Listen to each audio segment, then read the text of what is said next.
Hello friends, स्वागत है आप सभी लोगों का हमारे चैनल क्विक स्टडी में। मैं कमल बेस्ट। इस वीडियो के माध्यम से दोस्तों आपके यहाँ पर कराऊंगा इंडियन आर्मी के मैथमेटिक के क्वेश्चनों को। दोस्तों आज से दोस्तों हमने श्रृंखला शुरू की है मैथमेटिक की, जहां पर आपको लगातार मैथमेटिक के क्वेश्चन मिलेंगे, जो कि दोस्तों आपके गत वर्षों के क्वेश्चन है, यानी ओल्ड ईयर्स के क्वेश्चन है दोस्तों।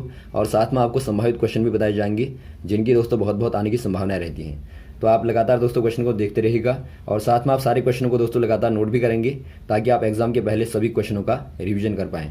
तो देखिए शुरू करते हैं। कॉपी और पेन आप निकाल लेंगे, ताकि आपको यहाँ पे जो भी फॉर्मूले मिलेंगे दोस्तों आप लगातार क्वेश्चनों को नोट करेंगे। तो शुरू करते हैं। देखिए पार्ट नंबर 1 को शुरू करते हैं। पहला क्वेश्चन दोस्तों आपको दिखाई देता है, यदि दो संख्याओं का योग 22 हो तथा उनका गुणनफल आपको दिया 40 हो, तो संख्याएं क्या होंगी। यानी दोस्तों आपको पूछा गया है, if the sum of two numbers is 22 and their product is 40, then what will be the numbers. यानी कि दोस्तों यहाँ पर आपको क्या दिया है, माना आपके पास में दो नंबर्स हैं, एक्स और वाई आपने मान लिया। दोनों का दोस्तों आपको समीशन दिया है, यानी कि दोनों का योग दिया है 22, और दोनों का गुणनफल दिया है दोस्तों आपको 40 यानी कि 40। दोस्तों यहाँ पर देखिए आपके दो तरीके हैं निकालने के। पहला तरीका है कि आप ऑप्शन को मिला लें, और सेकंड वाला भी है कि आप दोस्तों मेथड वाइज करें। तो यदि आप ऑप्शन से देखेंगे, यदि आपको एग्जाम में करना है तो आप ऑप्शन को मिला लेंगे आराम से। देखिए पहली कंडीशन में आप देखते हैं दोस्तों, दोनों को जोड़ेंगे तो आपका 22 मिलता है पहले वाले में, और गुणा करने पर दोस्तों आपको 40 नहीं मिलता, तो ये तो आपका होगा नहीं। यदि आप सेकंड वाले को चेक करते हैं तो आप देखते हैं यहाँ पर दोस्तों आपको जोड़ने पर 22 मिलता है और गुणा करने पर आपको 40 मिलता है। यानी दोस्तों आपका दोनों ही कंडीशन फुलफिल करता है सेकंड वाला ऑप्शन, तो सेकंड वाला ऑप्शन आपका सही हो जाएगा। यदि आप मेथड के वाइज करेंगे दोस्तों, यानी तरीके से करेंगे, तो यहाँ पर देखिए आप कैसे करते हैं। यहाँ पर दोस्तों आपको छोटा सा फॉर्मूला याद रखना है, एक्स माइनस वाई का होल स्क्वायर बराबर होता है एक्स प्लस वाई का होल स्क्वायर और माइनस 4xy। और यहाँ पर आप मानों को रख देंगे दोस्तों, वैल्यूज को पुट अप कर देंगे, तो एक्स माइनस वाई का होल स्क्वायर बराबर क्या हो जाएगा। यहाँ पर दोस्तों आप एक्स प्लस वाई के स्थान पे 22 को रख देंगे, 22 को रखेंगे और होल स्क्वायर निकाल देंगे, माइनस 4xy के स्थान पर आप 40 को पुट अप कर देंगे। तो यहाँ पर क्या मिलेगा, देखिए इनका होल स्क्वायर कीजिए, 22 दूनी 44, 22 दूनी 44 और 4 48 हो जाएगा। और माइनस दोस्तों आप कर देंगे 160, और घटाने पर क्या मिलेगा आपको 4 2 3। तो एक्स माइनस वाई का होल स्क्वायर बराबर क्या आ गया 324। तो यहाँ पर आपको निकालना है एक्स माइनस वाई बराबर क्या हो जाएगा दोस्तों, इसका आप स्क्वायर रूट निकाल लेंगे 324 का, यानी 324 का, तो ये दोस्तों आपका 18 होता है। यानी आपको मिलता है दोस्तों एक्स माइनस वाई बराबर दोस्तों आपको मिलता है 18 और एक्स प्लस वाई बराबर आपको मिलता है 22। तो आराम से दोस्तों आप क्या कर देंगे, इक्वेशनों को एक बार जोड़ देंगे दोस्तों। तो जोड़ने पर आपका देखिए वाई कैंसिल आउट हो जाएगा और एक्स प्लस एक्स आपका 2x हो जाएगा, और बराबर दोस्तों आपको जोड़ने पे यहाँ पे क्या मिलेगा, यहाँ पर आपको 40 मिलेगा। यानी कि आप देखते हैं x बराबर क्या हो जाएगा दोस्तों, यहाँ पे x बराबर दो पक्षांतर करने पर दोस्तों भाग करेगा, तो यहाँ पर आपको मिलता है 20। यानी दोस्तों आपको यहाँ पर आंसर मिलता है x बराबर 20 मिलेगा। और सेकंड वाला नंबर क्या होगा दोस्तों, यदि पहला नंबर आपका 20 होता है तो सेकंड वाला आप यहाँ पे रख देंगे, तो y बराबर हो जाएगा दोस्तों आपका 22 माइनस 20 यानी कि 2 आ जाएगा। तो इस प्रकार से दोस्तों आपको दोनों मान मिलते हैं। तो आपको दोनों ही तरीके आनी चाहिए दोस्तों, आपको मेथड भी पता होनी चाहिए और आपको दोस्तों शॉर्ट वाला भी मालूम होना चाहिए। अगला क्वेश्चन देखिए दोस्तों, किसी त्रिभुज का एक कोण बाकी दो कोणों के योग के बराबर है, तो बताइए त्रिभुज है। यानी आपको बताना है, if one angle of a triangle is equal to the sum of other two angles, then the type of triangle is. दोस्तों यहाँ पर देखिए आपको ट्रायंगल का टाइप बताना है, यानी दोस्तों आपको त्रिभुज का प्रकार बताना है। तो ये कौन सा प्रकार होगा दोस्तों, यहाँ पर आपको क्या दिया, देखिए माना आपके पास में कोई त्रिभुज है, या आप ABC मान लेंगे, तो इसके एंगल क्या हो जाएंगे दोस्तों, एंगल B, एंगल C और एंगल A। और आपको एक थ्योरम बताई थी हमने त्रिभुज वाले में, जो आपका त्रिभुज का टॉपिक हमने दोस्तों कराया था पिछली बार में। तो वहाँ पर एक थ्योरम आपको बताई थी, फंडामेंटल थ्योरम होती है, angle A plus angle B plus angle C बराबर क्या होता है दोस्तों, 180 होता है। यानी त्रिभुज के जो अंतःकोण होते हैं, अंतःकोणों का दोस्तों योग क्या होता है, ये आपका 180 होता है अंतःकोणों का योग। यानी जो आपके अंदर एंगल बनते हैं, 3 एंगल बनते हैं दोस्तों, यदि आप इनका समीशन करेंगे तो हमेशा ही क्या मिलेगा आपको 180 डिग्री मिलता है। तो यहाँ पर आप इसका इस्तेमाल करेंगे। और यहाँ पर आपको क्या दिया दोस्तों, यहाँ पर आपको दिया है कि बाकी दो कोणों के बराबर है एक कोण। माना आपका कोण A बराबर मान लेंगे दोस्तों आप, बाकी कोण कौन से हैं दोस्तों, B और C हैं। यानी कि कोण A जो होगा वो बराबर है दोस्तों बाकी दो कोणों के योग के बराबर, यानी कि एंगल B धन एंगल C। यानी दोस्तों आप कोण A बराबर पुट अप कर देंगे कोण B धन कोण C। यदि आप यहाँ पे A को रिमूव करके दोस्तों इसके स्थान पर पुट अप कर दें एंगल B और एंगल C, तो क्या मिलेगा आपको, angle B plus angle C कर देंगे, और प्लस आपका एंगल B पहले से है प्लस एंगल C पहले से है बराबर 180। तो यहाँ पर क्या बनेगा दोस्तों, आपका एंगल B 2 बार आता है, टू एंगल बी, और वैसे आपका एंगल सी 2 बार आता है, टू एंगल सी बराबर आपका 180 आता है। यहाँ पर आप देखते हैं दोस्तों आपका 2 कॉमन है, ऊपर से आप देखेंगे यहाँ पर करते हैं, यहाँ पर देखिए आपका दोनों में कॉमन है, तो आप 2 को बाहर ले लेंगे, अंदर क्या बचेगा एंगल बी और धन एंगल सी, और बराबर आपको मिलता है 180। यहाँ पर देखिए आपने कॉमन लेने का मतलब है दोस्तों आपने 2 से दोनों में ही भाग दे दिया। अब यहाँ पर देखिए दोस्तों एंगल बी धन एंगल सी आपको निकालना है। ये क्या मिलेगा दोस्तों, 2 पक्षांतर करने पर यहाँ चला जाएगा, यानी यहाँ पर दोस्तों आपका मल्टीप्लिकेशन कर रहा है, यानी गुणा कर रहा है, और पक्षांतर करने पर भाग करेगा। तो यहाँ पर 180/2 कर देंगे, तो यहाँ पर आपको दोस्तों 90 डिग्री मिलेगा। यानी आप क्या देखते हैं दोस्तों, आप यहाँ पर देखते हैं एंगल बी धन एंगल सी बराबर क्या था आपका, एंगल ए था, यानी एंगल ए बराबर आपको मिलता है दोस्तों 90 डिग्री। यानी आपको दिखता है दोस्तों एक कोण जो है क्या है, एक कोण आपका त्रिभुज का एक कोण दोस्तों आपका 90 डिग्री है। तो इसका क्या मतलब हुआ दोस्तों, इसका मतलब हुआ कि जो त्रिभुज होगा दोस्तों एक प्रकार का समकोण त्रिभुज होगा, यानी राइट ट्रायंगल होगा। इस प्रकार से आपका होगा, ये वाला एंगल दोस्तों आपका एंगल ए आप मान लेंगे, तो ये आपका 90 डिग्री का होगा, यानी आप कह देंगे राइट एंगल ट्रायंगल होगा। तो ऑप्शन नंबर आपका दिखता है दोस्तों समकोण त्रिभुज, तो आप बी वाले में टिक कर देंगे राइट ट्रायंगल में। अगला क्वेश्चन देखिए दोस्तों, त्रिकोणमिति का क्वेश्चन दिखाई देता है। मान ज्ञात कीजिए, यानी फाइंड आउट द वैल्यू आपको किसकी निकालनी है दोस्तों, साइन स्क्वायर 45 डिग्री और धन cos square 45 degree, cos square 45 degree upon में दिया है, बट्टा में दिया है आपको tan स्क्वायर 60 डिग्री। यहाँ पर देखिए दोस्तों आपको मान जो ट्रिग्नोमेट्री के दोस्तों आपके जो रेशियोज हैं उनकी दोस्तों आपको वैल्यूज़ पता होनी चाहिए। आप जानते हैं साइन कॉस और मेनली आपका tan 3 होते हैं, और जो आपके बचे हुए 3 होते हैं दोस्तों इन्हीं के अपोजिट होते हैं, यानी इन्हीं के दोस्तों रिवर्स होते हैं। तो यहाँ पर आपको 0 डिग्री पे, 30 डिग्री पे, 45 पे, 60 पे और 90 पे दोस्तों वैल्यू पता होनी चाहिए। देखिए साइन की दोस्तों आपका 0 पे होती है 0, 30 पे होती है 1/2, 45 पे होती है 1/√2 और 60 पे होती है √3/2 और 90 पे 1 होती है। तो पहली वाली आपको लाइन याद रखनी है दोस्तों, कॉस का क्या हो जाता है, कॉस का दोस्तों एकदम अपोजिट हो जाता है, यानी कि आप यहाँ से शुरू करेंगे, जो साइन 0 होगा दोस्तों वो कॉस में 90 में होगा, यानी यहाँ पर 1 हो जाएगा, यहाँ पर √3/2 हो जाएगा, और यहाँ पर 1/√2 हो जाएगा, यहाँ पर 1/2 हो जाएगा, और यहाँ पर दोस्तों आपका 0 हो जाएगा। यानी आपको ऐसे एकदम अपोजिट कर देना है, यानी कि आप 90 डिग्री का दोस्तों डिफरेंट कर देंगे, तो वहाँ पर आपको कॉस और साइन में दोस्तों अंतर मिलेगा। यानी आप कॉस को यदि साइन में कन्वर्ट करना चाहते हैं तो आपको 90 दोस्तों माइनस करना पड़ेगा।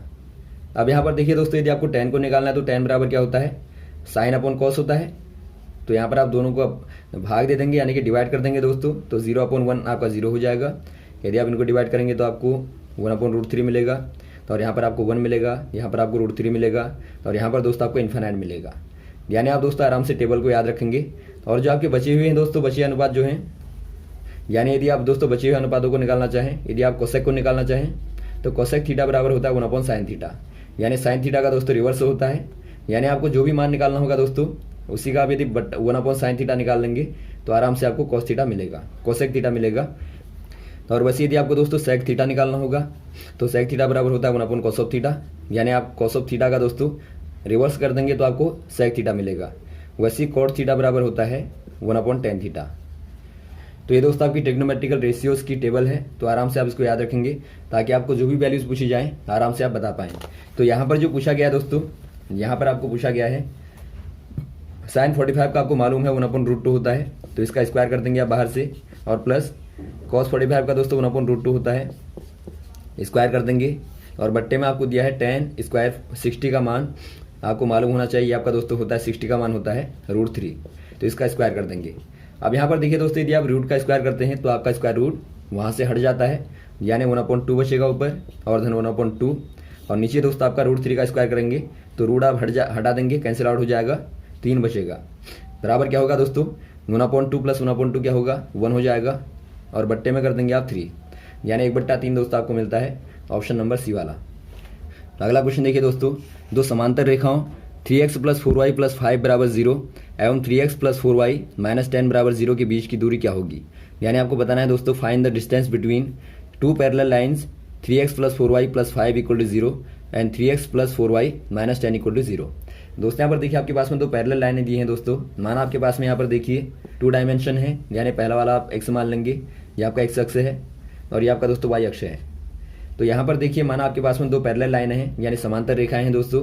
पहली रेखा को आप मान लेंगे, इक्वेशन आपको दी है 3x और प्लस 4y और प्लस 5 बराबर 0, और सेकंड वाली दी है दोस्तों आपको 3x प्लस 4y माइनस 10 बराबर 0। तो यहाँ पर दोस्तों आपको पूछा जो गया है बीच की जो दूरी है दोस्तों, यहाँ पर जो आपको डी दिखती है दोनों के बीच की दूरी, ये दोस्तों आपको निकालनी है। तो इसको आप कैसे निकालेंगे, इसके लिए आपको पहले देखिए यहाँ पर जो कटिंग पॉइंट है यानी जो आपका इंटरसेप्ट पॉइंट है दोस्तों, जो कि एक प्रकार से वाई में कट कर रहा है, वाई इंटरसेप्ट जो है वो आपको निकालना पड़ता है। यदि आप यहाँ पर निकाल लेंगे दोस्तों पॉइंट को, माना पी पॉइंट यहाँ पे है, यदि आप पी पॉइंट को निकाल लेंगे तो आराम से आप यहाँ से लेके यहाँ तक की दूरी को बता देंगे। तो देखिए पहले निकाल लेते हैं वाई इंटरसेप्ट को, यानी वाई इंटरसेप्ट यानी आप इसको कहेंगे दोस्तों पॉइंट पी आप निकाल लेंगे। तो ये दोस्तों क्या होगा, यहाँ पर जो आपका एक्स का मान होगा और वाई का मान होगा वही दोस्तों आपका इंटरसेप्ट का मान होगा। यहाँ पर आप देखते हैं दोस्तों आपका चूंकि वाई पे हमेशा ही आप जानते हैं एक्स क्या होता है दोस्तों, 0 होता है। तो यदि आप वाई पर कहीं भी जाएंगे दोस्तों, जो एक्स का मान होगा वो 0 होगा हमेशा, और वैसे यदि आप एक्स पे देखेंगे तो हमेशा ही दोस्तों वाई क्या होगा, 0 होगा। ये क्वेश्चन भी दोस्तों कभी कभार पूछ लिया जाता है, तो आप ध्यान देंगे। अब यहाँ पर देखिए दोस्तों आपको निकालना क्या है, वाई निकालना है।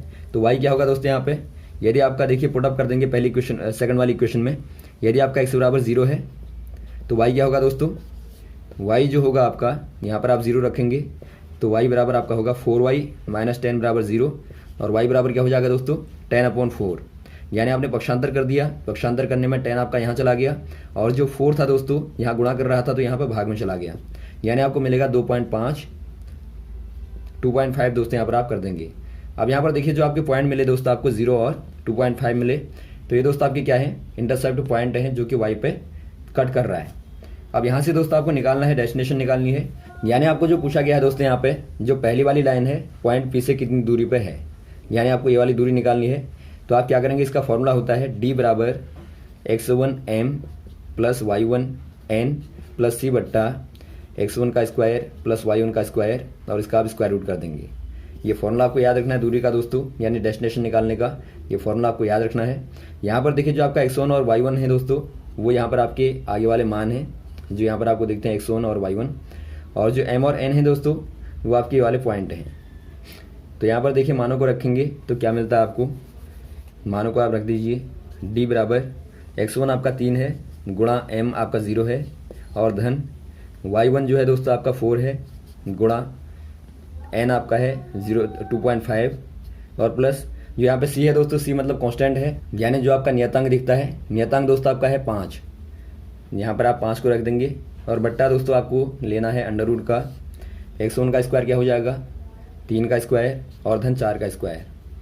तो यहाँ पर देखिए आप हल कर देंगे, इसको हल करने पे क्या मिलेगा आपको, देखिए 4 गुणा 2.5 करेंगे दोस्तों तो आपको मिलेगा 10, और प्लस आपका 5 बट्टे यहाँ पर इनको आप हल कीजिए, 9 धन 16 क्या हो जाएगा दोस्तों 25 होगा, यानी 25 होगा, तो 25 का वर्गमूल क्या होगा दोस्तों 5 हो जाएगा। तो यहाँ पर आपका आ जाएगा 5, 25 का स्क्वायर रूट आपका 5 हो जाएगा 15/5, और काटने पर दोस्तों आपको 3 मिलेगा, यानी यहाँ पर जो दूरी हो जाएगी वो दोस्तों ऑप्शन नंबर डी वाला हो जाएगा 3। अगला क्वेश्चन देखिए दोस्तों, लॉगरिथम वाला क्वेश्चन है। यदि log 3 बराबर आपको दिया 0.4771, तो log 3000 का मान आपको बताना है। If log 3 equal to 0.4771 then value of log 3000 is. दोस्तों यहाँ पर देखिए जो log के दो मान है, यहाँ पर आपको दो फॉर्मूले लगाने हैं। log m गुणा n आप नोट कर लेंगे, बहुत ही महत्वपूर्ण है। log m गुणा n होता है दोस्तों log m plus log n, यानी आप जब अंदर गुणा करेंगे तो आपका जो गुणा होगा दोस्तों वो एडिशन में कन्वर्ट हो जाता है। और वैसे यदि आपको करना है log m बट्टा n, तो ये आपका होता है दोस्तों log m minus log n, और वैसे आप निकालेंगे यदि log m की पावर n, तो यहाँ पर n आपका दोस्तों आगे आ जाता है गुणा में n, और log m यहाँ पर हो जाता है। तो यहाँ पर दो फॉर्मूलों का इस्तेमाल करेंगे आप, पहले वाले का और थर्ड वाले का, और आप इनको नोट कर लेंगे, बार बार क्वेश्चन इनके आधार पर आते हैं। अब देखिए दोस्तों यहाँ पर आपको जो क्वेश्चन दिया है आपको निकालना है log 3000 का, log 3000 की वैल्यू निकालनी है। तो पहला काम आप करेंगे दोस्तों, log 3000 को आप लिख देंगे 3 गुणा 1000, यानी कि ये आपका 3000 हो गया, और यहाँ पर आप दोस्तों m गुणा n वाला फॉर्मूला लगा देंगे, तो यहाँ पर log 3 और प्लस log 1000 हो जाएगा। और यहाँ पर आप क्या करेंगे, log 3 को वैसे ही लिखेंगे, log 1000 को दोस्तों आप लिख देंगे 10 की पावर 3, आप जानते हैं 10 की पावर 3 बराबर क्या होता है, 1000 होता है। और बराबर आपका log 3 की वैल्यू आपको मालूम है 0.4771 है।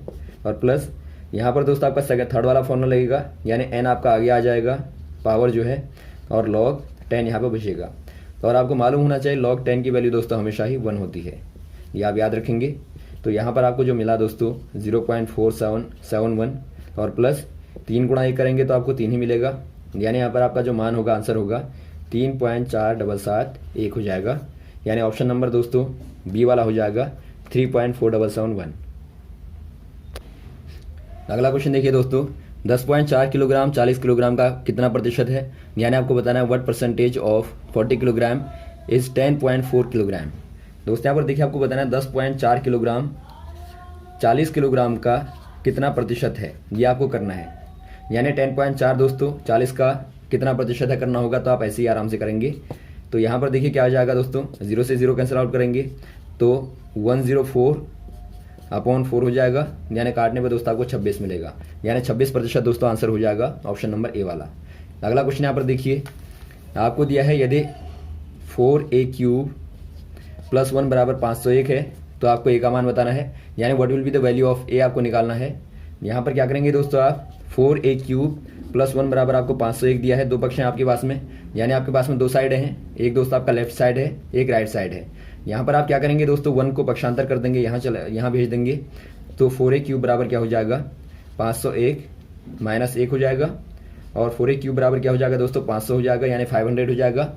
और यहाँ पर आप क्या करेंगे, चूंकि आपको निकालना ए है तो आप 4 को भी दोस्तों पक्षांतर कर देंगे, यानी यहाँ पर आप दोस्तों भेज देंगे दूसरी वाली साइड में, तो 4 यहाँ गुणा कर रहा है, तो a³ बराबर वहाँ जाके दोस्तों भाग करेगा, 500/4 कर देंगे, और भाग देने पर दोस्तों क्या मिलेगा आपको 125 मिलेगा, यानी 125 मिलेगा।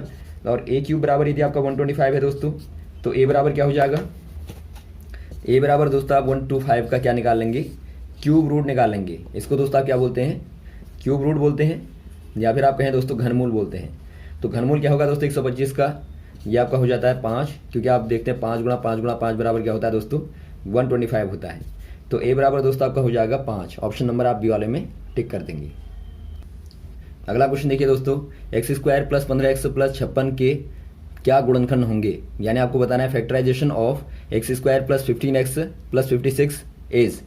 दोस्तों यहाँ पर देखिए यदि आपको फैक्टराइजेशन करना है, यानी आपको दोस्तों गुणनखंड करने, तो इसका मतलब क्या होता है, माना दोस्तों आपको 15 के गुणनखंड करने पड़ते हैं, तो ये आपके 5 × 3 या फिर दोस्तों आपका 3 × 5 होते हैं, या फिर आप कहें 1 × 5 15 होता है। तो ये दोस्तों आपके क्या कहलाते हैं, ये आपके गुणनखंड कहलाते हैं, यानी एक प्रकार से आप गुणकों के रूप में संख्या को व्यक्त कर देते हैं। लेकिन यहाँ पर आपके पास में चूंकि इक्वेशन है, यानी आपके पास में दोस्तों क्वाड्रेटिक इक्वेशन है, द्विघात समीकरण है, तो इसका आप कैसे निकालेंगे। इसके लिए दोस्तों एक सिंपल तरीका होता है, माना आपके पास में कोई इक्वेशन है x² + α + βx और प्लस α β बराबर 0 है, तो यहाँ पर दोस्तों इसके जो फैक्टर होते हैं, यानी इसके जो गुणनखंड होते हैं वो आपके x + α और x + β होते हैं। यानी आपको दोस्तों हमेशा ही इक्वेशन को इस वाले फॉर्म में लाना है और आराम से आप फैक्टर कर लेंगे। तो यहाँ पर आप देखिए क्या दिया आपको, x² + 15x + 56 दिया है। तो इसको दोस्तों आप क्या करेंगे, पहले इस वाले रूप में ले आएंगे, यानी जोड़ने पर दोस्तों आपको 15 मिले और गुणा करने पर 56 मिले। तो ऐसा क्या फैक्टर होगा दोस्तों, यदि आप 56 के ऐसे फैक्टर करें तो आपको क्या मिलेगा, देखिए 7 और 8, 7 × 8 बराबर क्या होता है दोस्तों 56 होता है, और 7 × 8 बराबर क्या होता है 15 होता है। यानी आप यहाँ पर देखते हैं जोड़ने पर आपको 15 मिलता है और गुणा करने पर दोस्तों 56 मिलता है। तो यहाँ पर आप लिख देंगे x² धन 7 + 8 x और प्लस यहाँ पर आपका दोस्तों 7 × 8 बराबर 0। यानी यहाँ पर आप देखते हैं पहले वाली कंडीशन में फॉर्म में आ गया, ऊपर वाली फॉर्म में α + β यानी 7 धन 8 और α β यानी कि 7 × 8। तो यहाँ पर दोस्तों आपका जो फैक्टर होगा क्या हो जाएगा, वो आपका x + α हो जाएगा, अल्फा के स्थान पर आपका 7 है, और x + β हो जाएगा, बीटा के स्थान पर आपके पास में 8 है। यानी यहाँ पर दोस्तों आपके जो गुणनखंड होंगे x धन 8 और x धन 7 प्राप्त होते हैं। तो ऑप्शन नंबर सी वाले में देखिए x + 7 x + 8 आपको दोस्तों मिलते हैं, तो ऑप्शन नंबर सी वाला सही हो जाएगा। तो यहाँ तक दोस्तों आप क्वेश्चन को तैयार करें, इसके बाद आपको लगातार क्वेश्चन को कराते रहेंगे। ओके, थैंक्स, जय हिंद, जय भारत।